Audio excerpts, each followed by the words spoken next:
إله إلا الله وحده لا شريك له وأشهد أن محمدا عبده ورسوله.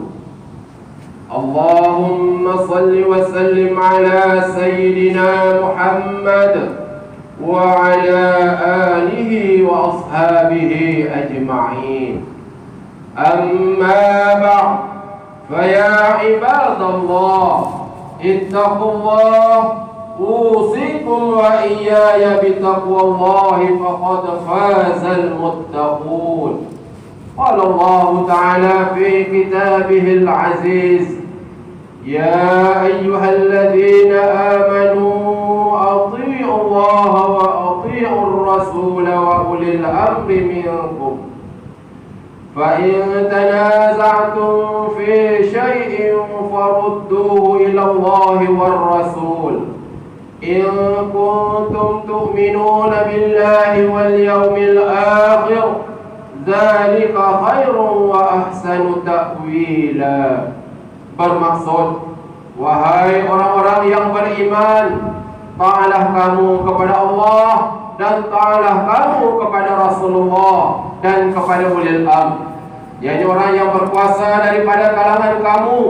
Kemudian jika kamu berbantah-bantah, yakni berselisihan di dalam sesuatu perkara, maka hendaklah kamu mengembalikannya kepada kitab Allah, yakni Al-Quran dan As-Sunnah Rasulnya. Jika kamu benar-benar beriman kepada Allah dan hari akhirat, yang demikian adalah lebih baik bagi kamu dan lebih elok pula kesudahannya.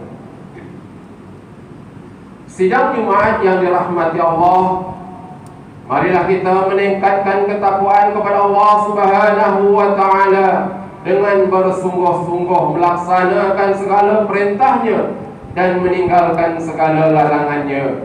Mudah-mudahan kita mendapat rahmat dan keberkatan hidup di dunia dan di akhirat. Khutbah pada kali ini akan memperkatakan tajuk menuntut ilmu dengan guru yang benar. Mempelajari sesuatu ilmu, terutamanya ilmu agama, hendaklah ianya dilakukan dengan berguru. Tiada seorang insan dilahirkan ke dunia terus menjadi seorang yang berilmu. Semuanya terlebih dahulu perlu ditunjuk, diajar dan dibimbing. Meskipun zaman kini banyak teknologi yang memudahkan seseorang untuk belajar agama, namun seseorang itu perlu memiliki guru untuk mendapatkan pengajaran agama yang tepat dan benar. Kerana menuntut ilmu tanpa berguru dikhawatiri akan terjerumus ke dalam ajaran yang salah dan menyesatkan. Firman Allah Subhanahu wa Ta'ala yang dibacakan di awal khutbah tadi dalam suratul Isra ayat 36 yang bermaksud, dan janganlah engkau mengikut apa yang engkau tidak mempunyai pengetahuan mengenainya. Sesungguhnya pendengaran dan penglihatan serta hati, semua anggota-anggota itu tetap akan ditanya tentang apa yang dilakukannya. Ma'asyiral muslimin rahimakumullah, seseorang yang mahu menjadi orang yang berilmu, hendaklah ia mencari guru sebagai pembimbing dan pendidik untuk perkembangan ilmunya. Tanpa berguru, mustahil seseorang itu boleh memahami sesuatu ilmu dengan betul. Baginda Rasulullah sallallahu alaihi wasallam sendiri pun ada gurunya, yaitu malaikat Jibril alaihi salam, yang membimbing baginda membaca Al-Quran ketika di Gua Hira. Firman Allah Subhanahu wa Ta'ala dalam suratul Alaq ayat 1 hingga 5 yang bermaksud, bacalah wahai Muhammad dengan nama Tuhanmu yang menciptakan sekalian makhluk. Ia menciptakan manusia dari sebuku darah beku. Bacalah, dan Tuhanmu yang maha pemurah, yang mengajar manusia melalui pena dan tulisan. Ia mengajarkan manusia apa yang tidak diketahuinya. Namun begitu, pada hari ini ada di kalangan umat Islam yang tidak mengambil berat mempelajari ilmu dengan berguru. Sebaliknya, mereka lebih selesa membaca dan mempelajari ilmu secara sendiri, melalui buku-buku agama atau di di dalam media sosial. Mereka tidak berguru dengan guru yang mempunyai pengetahuan di dalam sesuatu bidang ilmu. Bahkan mereka merasa yakin dengan kefahaman mereka sendiri. Maka muncullah golongan tertentu yang merasakan diri mereka sudah cukup layak untuk memperkatakan tentang ilmu agama. Lantas mereka merasakan mereka sudah pakar di dalam ilmu agama, sehingga mereka mendakwa mereka mampu memutuskan sesuatu hukum di dalam urusan agama. Sidang jemaah yang dirahmati Allah sekalian, hakikatnya mereka lupa bahawa ilmu yang berkaitan dengan agama Islam dan kefahamannya perlu dirujuk kepada ahli ilmu yang benar-benar mahir dalam sesuatu bidang. Kerana mereka tidak akan mampu menempuh lautan ilmu yang luas ini secara seorang diri tanpa pembimbing dari seorang guru yang benar. Guru inilah yang akan menerangkan kepada mereka apa yang tidak jelas dan memperlihatkan segala perbahasan sesuatu bidang ilmu itu dengan gambaran yang sebenarnya. Ini adalah kerana ilmu agama bukan sahaja mencakupi fakta dan kenyataan semata-mata. Bahkan ia memerlukan kefahaman yang jelas daripada dada-dada para ulama yang mengambil ilmu daripada ulama terdahulu, sehinggalah sampai kepada baginda Rasulullah sallallahu alaihi wasallam. Tanpa bimbingan daripada ulama atau guru, ianya akan membawa kepada kekeliruan dan salah faham ketika membaca dan memahami sesuatu ilmu yang akhirnya membawa kesesatan kepada diri seseorang dan akan menyesatkan orang lain. Oleh itu, sebagai umat Islam, kita hendaklah melengkapkan diri dengan ilmu dan mempelajari ilmu agama dengan guru yang benar, yang berpegang kepada pegangan ahli sunnah wal jamaah. Umat Islam hendaklah mencari guru di kalangan para ulama yang benar-benar mempunyai ilmu pengetahuan berkenaan dengan ajaran Islam secara mendalam. Ini adalah kerana para ulama adalah mereka yang mampu menyingkap dan memahami dalil-dalil daripada Al-Quran dan Al-Hadis dengan sempurna. Mereka bukan sahaja memahami dalil-dalil dan penjelasan daripada ulama silam, bahkan ada di antara mereka yang menghafaz Al-Quran dan ratusan ribu hadis untuk melayakkan mereka diistilahkan sebagai seorang ulama. Dalam sebuah hadis yang diriwayatkan oleh Al-Imam Abu Daud daripada Abu Darda radhiyallahu anhu, bahawasanya Rasulullah sallallahu alaihi wasallam bersabda yang bermaksud, sesungguhnya ulama itu adalah pewaris para nabi.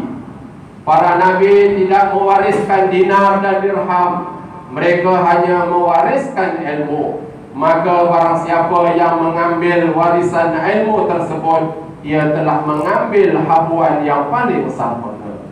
Riwayat Al-Imam Abu Daud.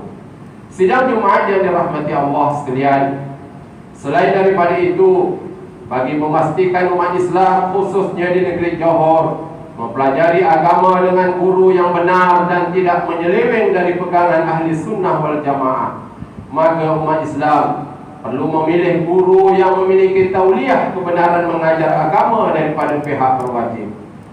Tujuan tauliah ini adalah untuk mengenal pasti kelayakan seseorang guru itu dalam mengajar hal-hal yang berkaitan dengan agama, agar ianya tidak menimbulkan unsur-unsur perpecahan dan kekeliruan di kalangan masyarakat. Ianya juga bertujuan untuk mengekang penyebaran fahaman atau ajaran yang menyeleweng di dalam masyarakat. Selain daripada itu, ianya juga untuk memastikan guru yang mengajar dapat menyampaikan ilmu menepati kehendak ajaran Islam yang sebenar berdasarkan Al-Quran, As-Sunnah, Ijma' dan Qiyas. Justru mengakhiri khutbah pada kali ini, mimbar ingin menyeru para jamaah sekalian agar sentiasa mempelajari ilmu agama dengan berguru dan yang memiliki akidah yang benar, berlandaskan akidah ahli sunnah wal jamaah, aliran al-Asy'ariyah dan al-Maturidiyah. Marilah sama-sama kita memartabatkan kedudukan guru ini agar ianya sentiasa dihormati dan dipandang mulia oleh masyarakat. Semoga pengajaran yang disampaikan oleh guru yang benar ini akan dapat melahirkan masyarakat yang berpegang teguh kepada ajaran Islam demi memelihara kesuciannya, agar ianya tidak dipersenda dan dicemburuhi oleh mereka yang berniat jahat untuk merosakkannya. Firman Allah Subhanahu wa taala dalam surah An-Nahl ayat 43, "Wa ma arsalna min qablika illa rijalan nuhi ilaihim fas'alu ahla dzikr in kuntum la ta'lamun." Bermaksud, dan tidaklah kami mengutus rasul-rasul sebelummu, wahai Muhammad, melainkan dari kalangan orang-orang lelaki yang kami wahyukan kepada mereka. Oleh itu, bertanyalah kamu, wahai golongan musyrik, kepada orang-orang yang berpengetahuan agama jika kamu tidak mengetahuinya. Barakallahu li wa lakum bil Qur'anil azim wa nafa'ani wa iyyakum bima fihi minal ayati waz zikril hakim wa taqabbal minni wa minkum tilawatahu innahu huwas sami'ul alim. Aqulu qawli hadza wa astaghfirullahal azim li wa lakum wa lisairil muslimina wal muslimat wal mu'minina wal mu'minat fastaghfiruhu faya fawzal mustaghfirin wa ya najatat taibin. Amin ya muwaffiqin wa bi'lali sa'atika al-ma'in wa du'aina wa 'alal muslimin wa ghfir dhanba man yaqul astaghfirullah al-'azim astaghfirullah. Alhamdulillah hamdan katsiran kama amar. Asyhadu an la ilaha illallah wahdahu la syarika lah, iqraran bi rububiyyatihi wa irghaman liman jahada bihi wa kafar. Wa asyhadu anna sayyidana Muhammadan sayyidul bashar sallallahu wa sallam ala sayyidina Muhammad wa ala alihi wa sahbihi mattasalat aynun bi nazarin wa udhunun bi khabar. Amma ba'd, faya ibadallah ittaqullah fima amar wantahu amma nahakum anhu wa zajar. Wahai hamba Allah, ingatlah bahawa dunia ini adalah tempat tumpangan untuk sementara. Akhirat jugalah sebenar-benar tempat yang kekal untuk selama-lamanya. Oleh itu, marilah kita bertakwa kepada